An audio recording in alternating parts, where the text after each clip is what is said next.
Sociología de la Libertad. Manifiesto por una civilización democrática. Tomo 3. Escrito por Abdullah Öcalan.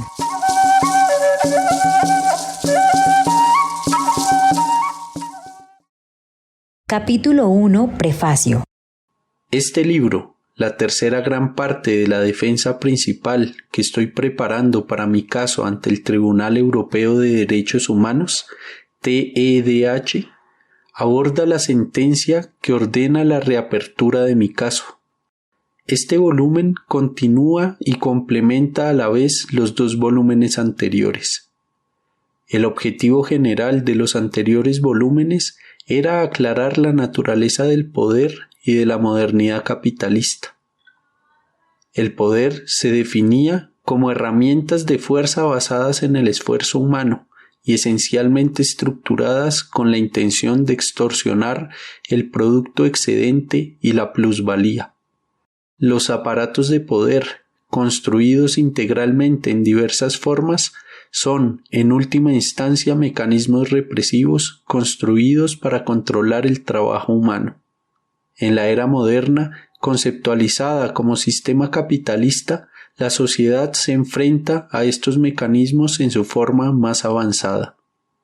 En las circunstancias actuales, el sistema capitalista, también denominado globalización, constituye una fase única en lo que denominamos sistema mundial de poder o democracia, en el modelo que pretendemos desarrollar.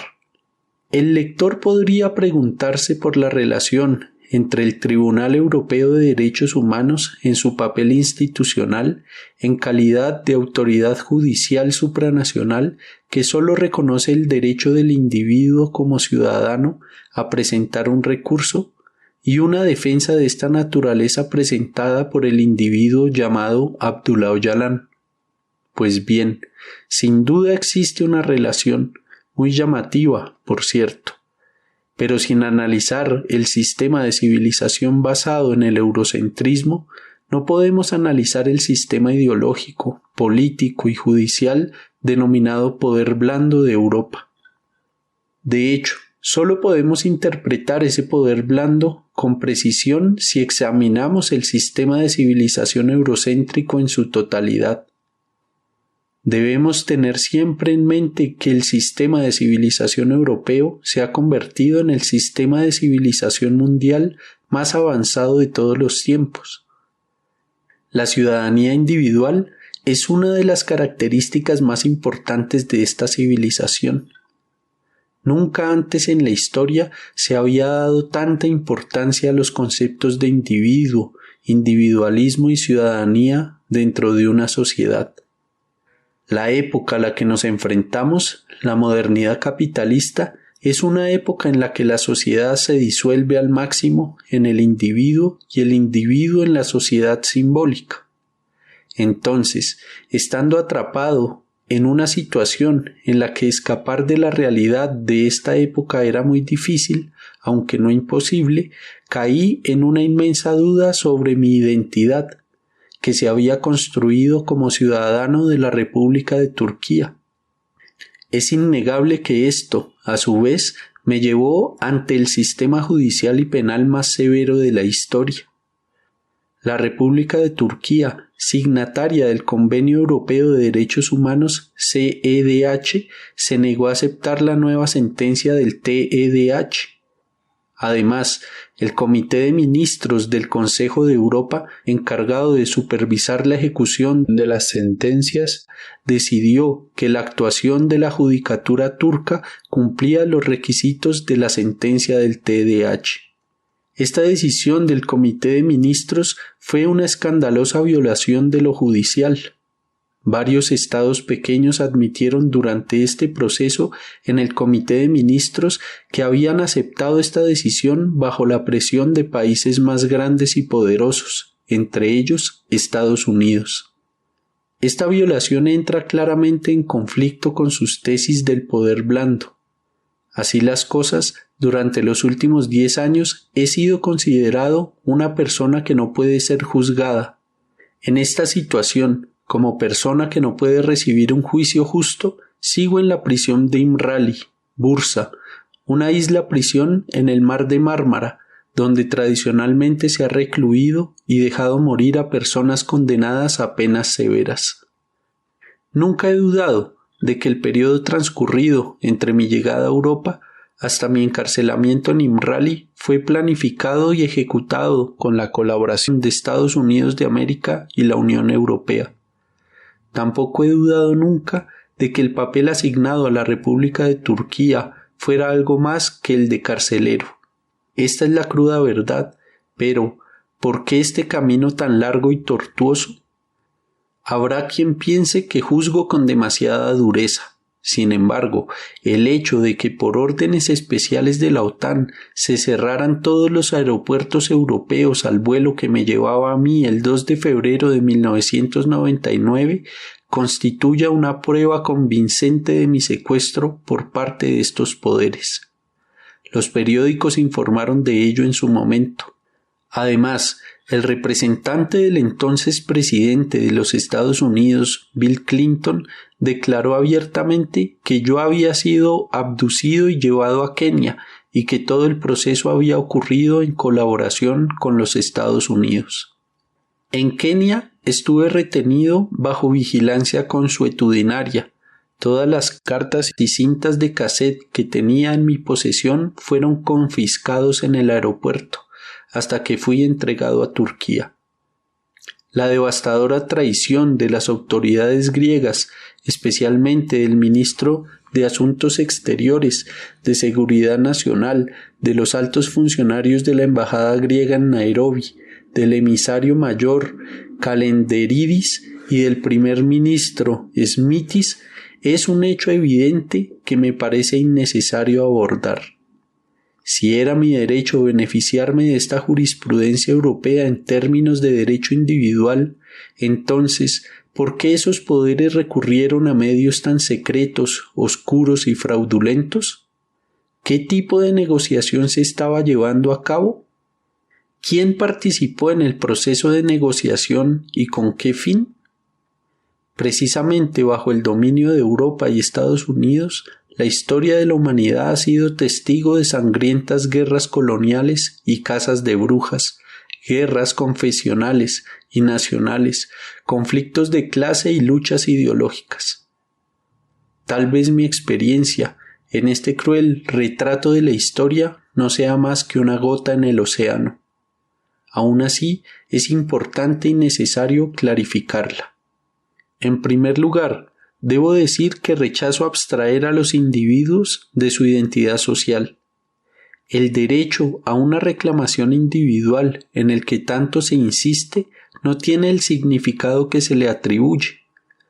La idea de individuos aislados de su identidad social no es más que una falacia de epistemología oficial eurocéntrica que se considera a sí misma científica. Además, es de dominio público que se está juzgando al pueblo kurdo, el pueblo que acumula más tragedias del mundo, y no como el individuo Abdullah Öcalan. Esta breve enumeración de los hechos por sí sola debería dar una idea suficiente del alcance de mi caso. Es innegable que todos los poderes del sistema desempeñaron un papel activo en mi detención, juicio y condena. Por mucho poder que tenga el sistema civilizatorio central, dirigido por las potencias hegemónicas de Estados Unidos y la Unión Europea, y a pesar de todo el caos, está claro que no se me puede eliminar tan fácilmente. Mi pueblo se levantó en masa para oponerse a este gran juego.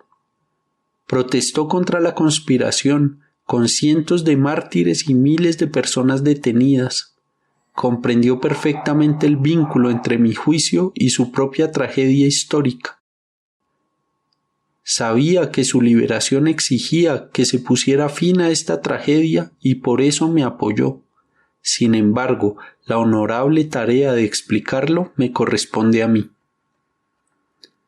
Así que no puedo dilucidar el quid de mi juicio sin aclarar todas las dimensiones de mi identidad social, que a su vez conforma la realidad de nuestro pueblo, sometido a la mayor tiranía y explotación a manos de un sistema de civilización central de 5.000 años de antigüedad. Los criterios esenciales para abordar mi defensa en tal amplitud yacen enterrados en los hechos que he expuesto anteriormente.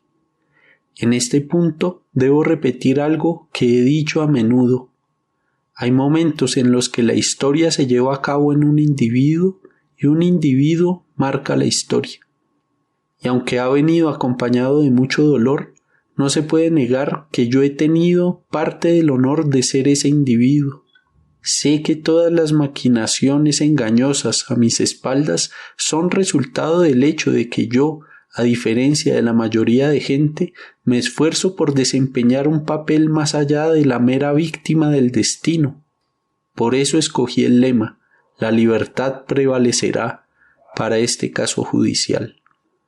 Hacer volcar la eterna cuestión del destino trágico en favor de la libertad es estímulo suficiente para hacer soportable cualquier dolor. En esta obra, llamada realidad, donde mis amigos y amigas y yo tenemos un papel, la derrota será parte del destino. Ahora debería quedar claro por qué he titulado este volumen de mi defensa Sociología de la Libertad. Cada paso hacia la libertad solo puede ser un intento. Ensayo sobre la sociología de la libertad podría ser un buen título. Sin duda, la civilización europea hegemónica central es solo una cara de la moneda. Esta civilización representa principalmente los aparatos de poder que se construyeron sobre la plusvalía. Pero existe otra cara de la moneda, el rostro democrático de la civilización. Las ideas en las que se basa esta defensa se inspiran en el legado de la civilización democrática. Desde el proceso de Sócrates hasta el mío, me apasiona el legado de todas las luchas, incluida la nuestra, por sus ideales y principios, por sus pueblos y sus comunas. Espero contribuir a este legado, aunque no sea más que una gota de agua en el océano. Estos monumentos de la humanidad constituyen los principales cimientos de mi defensa. Sin embargo, su verdadero fundamento histórico es la sabiduría de 5000 años de Oriente y una tradición de comportamiento democrático. Sin estos antecedentes en mente, es imposible escribir una historia universal de la humanidad, o lo que es más importante, evaluar con sentido el presente. El tema principal de mi defensa es que la historia y la sociedad progresarán más libremente en el sistema de civilización democrática, y que una vida que se asienta sobre las bases adecuadas es una vida mejor y más bella. Quizá decir unas palabras sobre mi técnica de escritura sea esclarecedor para quien me lea y a la vez anime a perdonar mis limitaciones. En régimen de aislamiento, solo se me permite tener un libro, una revista y un periódico en mi celda, cosa que ha hecho imposible que pudiera tomar notas o citar fuentes. Mi método principal ha consistido en memorizar los puntos que me parecían importantes e integrarlos en mi personalidad. No he aguantado todas las prohibiciones servilmente, sino que he respondido clarificando cada vez más la memoria, el almacén de conocimientos sobre el universo y priorizando ideas de vital importancia. Sin embargo, la gran flaqueza de este método es que la memoria humana está condenada al fracaso. De ahí que no poder tomar notas representara un obstáculo. Mientras me preparaba para escribir este volumen, se introdujo una nueva prohibición. No se me permitía tener un bolígrafo. Después de que se levantara esta prohibición, al 10º día de una pena de reclusión en celda, empecé a escribir inmediatamente. Era necesario apresurarse, porque los retrasos me habían impedido cumplir mi promesa de escribir. En cualquier caso, a raíz de que me negaran un bolígrafo, me centré más intensamente en mi concepto general. Los 2 volúmenes siguientes de mi defensa pretenden ser una especie de aplicación concreta de mis ideas principales. Pienso titularlos La crisis civilizatoria en Oriente Medio y la solución de la civilización democrática y El manifiesto de la revolución en Kurdistán.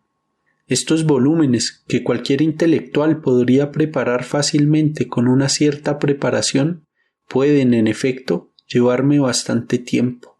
Sin embargo, en un Oriente Medio en plena ebullición y en el Kurdistán que se ha convertido en su corazón, discutir el presente a la luz de un análisis de la sociedad histórica es bastante apasionante, pero debe abordarse con un alto grado de responsabilidad. El pasado, el presente y el futuro se han unido para constituir una nueva especie de nudo gordiano. Es un deber esencial y sagrado desanudar este momento de un golpe anti-alejandrino, como Alejandro Magno, pero sin el esfuerzo físico, de manera que lo más importante sea su significado.